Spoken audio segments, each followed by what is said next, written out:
ప్రముఖ నటుడు విజయ్ దేవరకొండ మరోసారి తన మంచి మనసును చాటుకున్నారు. విద్యార్థులు భవిష్యత్తు కోసం ఇచ్చిన మాటను నిలబెట్టుకుంటూ తన స్వగ్రామంలో ప్రత్యేక కార్యక్రమానికి సిద్ధమవుతున్నారు.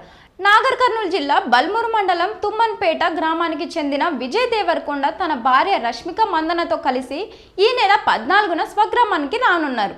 ఈ విషయాన్ని ఆయన మేనేజర్ కన్నారావు మీడియాకు వెల్లడించారు. గతంలో నూతన గృహ ప్రవేశం సందర్భంగా గ్రామ ప్రజలను కలిసిన విజయ్ దేవరకొండ అచ్చంపేట నియోజకవర్గంలోని ప్రభుత్వ పాఠశాలల విద్యార్థులకు విద్య ప్రోత్సాహకంగా స్కాలర్షిప్లు అందిస్తానని హామీ ఇచ్చారు.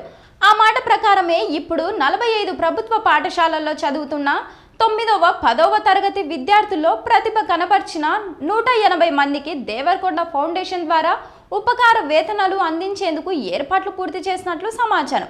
ఈ కార్యక్రమంలో విజయ్ దేవరకొండ తల్లిదండ్రులతో పాటు స్థానిక ప్రజాప్రతినిధులు, జిల్లా అధికారులు, ఎంపికైన విద్యార్థులు మరియు వారి తల్లిదండ్రులు పెద్ద సంఖ్యలో పాల్గొనున్నారు.